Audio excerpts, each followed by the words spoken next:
নমস্কার, আপনারা দেখছেন HR নিউজ 24, সত্যের লক্ষ্যে মানুষের পাশে। প্রতি বছর ইংরেজি বছরের প্রথম দিনে পাঁচিল বাবা পুজো ও মেলাকে কেন্দ্র করে জেলার বিভিন্ন প্রান্তে মানুষের পাশাপাশি রাজ্য বিভিন্ন এলাকার ভক্তদের ঢল। রানাঘাটের হবিবপুরের বেলেডাঙ্গায় পাশাপাশি রিক্সা স্ট্যান্ড সংলগ্ন পেট্রোল পাম্পের বিপরীতে পূজা করা হয়। শিয়ালদহ থেকে ট্রেনে রানাঘাটে নেমে সড়কপথে হবিবপুর পঞ্চায়েতের অন্তর্গত বেলেডাঙ্গা 34 নং জাতীয় সড়কের পাশে পাঁচিল বাবার পুজো। প্রতি বছরের ন্যায় এবারও পাঁচিল বাবার পুজোকে কেন্দ্র করে ভক্তদের ঢল নেমেছে মন্দির চত্বরে। স্থানীয় সূত্রে জানা গেছে এই জায়গাটি 12 নং জাতীয় সড়কের পাশে অবস্থিত। আগে এই জায়গাটিতে একটি বটগাছ ছিল। অত্যন্ত জঙ্গলের মধ্যে মানুষের আনাগোনা ও ঘরবাড়ি কম থাকায় এই জায়গার পাশ দিয়ে যাবার সময় মানুষ একটু ভীত হয়ে পড়ত। বিভিন্ন মানুষের বিভিন্ন মতভেদ আছে।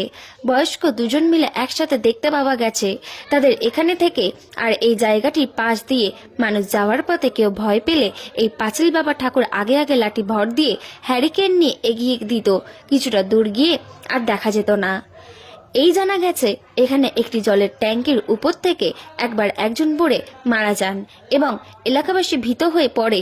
তার আগে থেকে স্থানীয় কিছু এলাকাবাসী একত্রিত হয়ে জল ট্যাঙ্কির পাশে জমিদারদের নির্মিত পাঁচিল পাশে পুজো দিত এবং এই বাবার কাছে ভক্তি ভরে মানত করলে মনোবাসনা পূর্ণ করেন এবং তারা ওজনে বাতাসা ছিটান ও অনেক ভক্তরা ডন্ডি কাটে। এই পূজা প্রসাদ হিসেবে ফল, ফুল, ধূপকাঠি, মোমবাতি, বাতাসা আজও সেইভাবে পূজিত হয়ে আসছে পাঁচিল বাবা। আবার অনেকে মনে করেছেন এখানে দুজনের মধ্যে একজন শিব ও একজন লোকনাথ ঠাকুরের অবতার তারা। আবার শোনা গেছে এই জায়গাটিতে মাঝে মধ্যে এই জায়গায় বিভিন্ন ধরনের অদ্ভুত ঘটনা ঘটতে দেখা গেছে। মানুষের বিশ্বাস এখানে ভগবান আছে।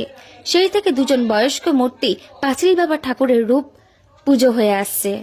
বহু বছর আগেকার দিনের বটগাছ কাটা পড়েছে আর পুরনো মন্দির ভাঙা পড়েছে। 12 নং জাতীয় সড়ক বড় করার জন্য এই জন্য নতুন মন্দির করা হয়েছে। সেটি ভাঙা পড়েছে। কয়েক বছর ধরে পার্শ্ববর্তী দুর্গা মন্দিরে পুজো করা হয়। এখানকার ঠাকুর খুব জাগ্রত। মানসিক করলে তা পূরণ করে পাঁচিল বাবা ঠাকুর। প্রতি বছর ইংরেজি বছরের প্রথম দিনে পাঁচিল বাবার পুজো হয় ও হরিনাম সংকীর্তনও হয়। জেলার বিভিন্ন স্থানে মানুষ পুজো দেন।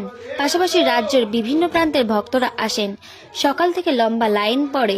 আজ মেলার নাম কীর্তন অনুষ্ঠান 4 দিন ধরে হয় ও আজ অর্থাৎ শেষ দিন পুজো কুঞ্জভঙ্গ পড়ে খিচুড়ি প্রসাদ বিতরণের মধ্যে দিয়ে সমাপ্ত হবে অনুষ্ঠান। চলুন এই বিষয়ে সেখানকার পুজো উদ্যোক্তারা আমাদের নিউজের ক্যামেরার সামনে কি জানাচ্ছে আমরা বিস্তারিত শুনে নেব। নদিয়ার হবিবপুর থেকে শুভঙ্কর পালের রিপোর্ট, HR নিউজ 24। পূর্বপুরুষরা এখানে যখন বাস করতো তখন এলাকা খুবই হালকা ছিল, লোকজন ঘনবসতি ছিল না। তখন তারা রাত্রিবেলাতে বিভিন্ন সময় রাস্তা দিয়ে একটা সাধুকে হাঁটাচলা করতে দেখত। সেটা আজ থেকে প্রায় 50-60 বছর আগের কথা। তখন তাদের মনে একটা ভীতি সঞ্চার হতো, ফাঁকা জায়গাতে এরকম একটা সাধুকে রাত্রিবেলা রাস্তায় একা ঘুরতে দেখত।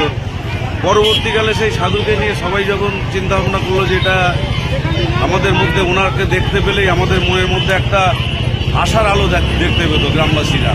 হ্যাঁ, যে উনি রাত্রিবেলা আমাদের এলাকায় আসে, আমাদের এলাকাতে উনি দেখাশোনা করছে, রাত্রিবেলায় ঘুরে বেড়াচ্ছে।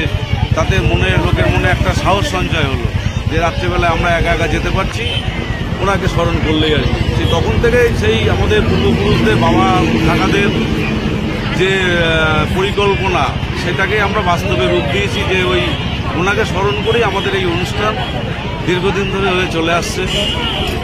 তখন পাঁচিলের ধারে একটা ছোট্ট ঘর ছিল, সেখানে একটা পুজো করা হতো।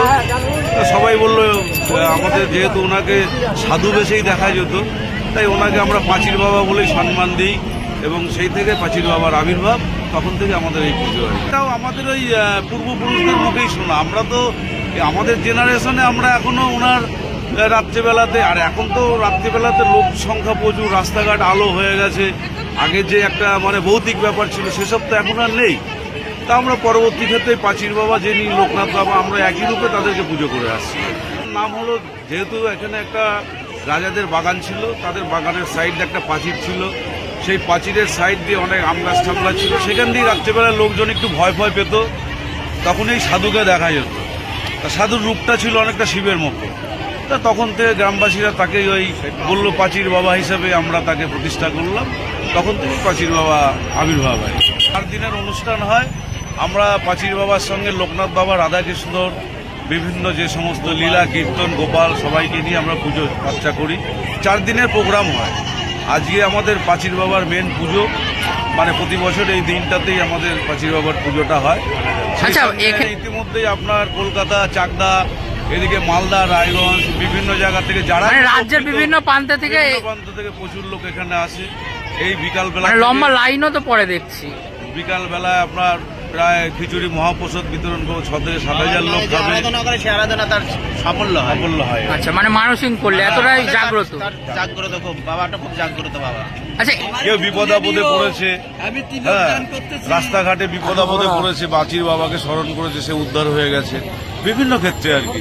অনেকে অসুস্থ লোক আছে, তারা এখানে বাবার এখানে এসে ধর্ণা দিয়েছে, তারা সুস্থ হয়েছে। এরকম মানে একাধিক, আপনাকে বলতে গেলে অনেকে কালেকশন ছেলে পেলে চাঁদা তুলতে তো অলরেডি দেখা যাচ্ছে চাকার তলে পড়ে গেছে, কিন্তু যেই তাও কিছু হয়নি। বাবার এই পায়ের উপর উঠে গেছে, অথচ সে সুস্থভাবে দাঁড়িয়ে। মানে এতটাই জাগ্রত এখানকার বাবার মহিমা। একজনের কুড়োল ছুটে লেগেছিল, কুড়োলে কিছু হয়নি। কুড়োল ছুটে গিয়ে লেগেছে, কিন্তু কিছুই হয়নি, ওই মহেশের লেগেছিল। আমাদের এই বাবার খুব জাগ্রত ঠাকুর, খুবই জাগ্রত। মানে মানসিক করলে অনেকে বাদুশা সাফল্য পাবে, সবাই বাদুশা ছিটায়, ঠাকুর দেয়। তাদের এক একজনের এক এক রকম মানসিক থাকে।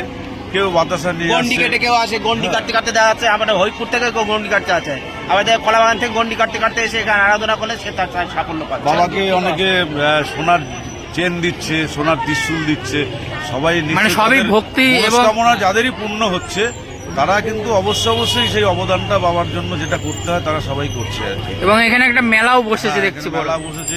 এবার আমাদের এই ক্লাবের সদস্য শ্যামল ঘোষ, আমাদের এই বন্ধু, উনি এই মন্দিরটা ওনার নিজের খরচায় তৈরি করেছেন, নতুন রূপে আর কি।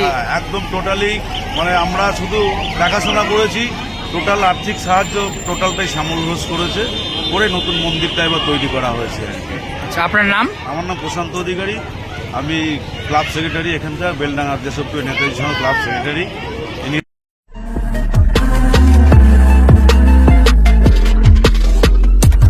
নমস্কার, আপনারা দেখছেন HR নিউজ 24, সত্যের লক্ষ্যে মানুষের পাশে।